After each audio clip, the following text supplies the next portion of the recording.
Chris has not had the easiest life. The past 5 or so years, he was kind of bouncing in and out of homelessness. His mom had passed away, went to live with his dad. He found his dad dead. He bounced around from friend to friend. I never met his father, but the mother, Maureen, I remember Maureen. I remember seeing Maureen basically in the last 2 hours of her life. All of his care really stopped at 12 years old. He had a huge fear of going to the doctors, the dentist.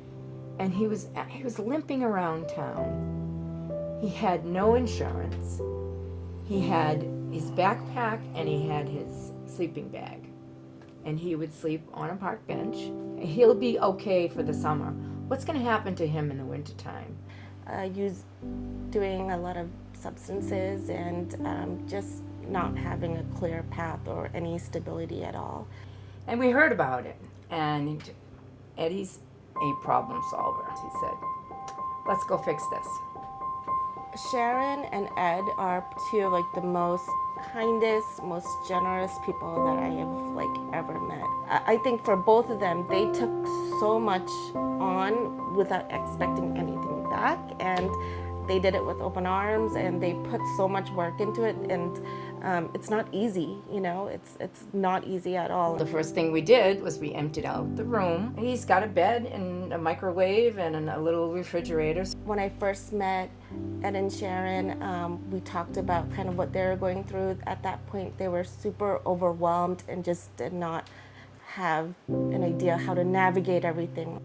Initially, he was quite shy about meeting her. During my first meeting with Chris, he came out, signed a couple of auths so I could speak with his family, and went right back in his room, and that was it. And I was like, okay. Chris has been dealing with a lot of things, including social anxiety and going out, and our first car ride was our first time, just the two of us. And we just talked about all different things, such as our phobias of bugs. And we found that we had so much in common. From the get-go, Sarah was part of the family. Now we can say, Sarah's going to be here at a certain time to take you to this certain place. Yeah. He might say one word to you and shake your hand and, leave. Somebody from the outside would have no idea. That took a lot of courage for him to be able to do that. His father owned a dairy, and he used to go in the milk truck. He'd go to Boston. His father would wait in the truck, and he, being a big, strong guy, he'd deliver all the milk cases. And what he loved to do is go into see what kind of foods they were making. He loves cooking, going to work part-time at a restaurant, and he enjoys cooking, and he feels good about that as one of the skills that he can do. He's very fond of his nieces and nephews. He gets on the FaceTime with them, and I can hear him laughing out there, and I know he's giggling with the kids. It was very important for him, the first time he left us for any amount of time, was he wanted to take his nieces and nephews out for Halloween. He said, it's traditional. They call him Uncle Owl because he's up all night. It's Uncle Owl. There's not one day that doesn't go by that he does not give me a great hug. He's a big hugger. And one time, he said to Ed, I love you, Ed. And he calls me my uncle. He's my uncle. He says, there's no blood. When I see him blossoming, and coming out of that shell, that, to me, that was the most rewarding.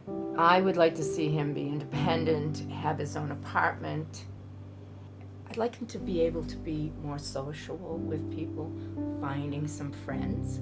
Chris has definitely become better at communication, and slowly, it's a work in progress, learning to do things on his own, and not necessarily relying on Sharen or Eddy or I. But yeah, he can definitely get there. There will be trying times.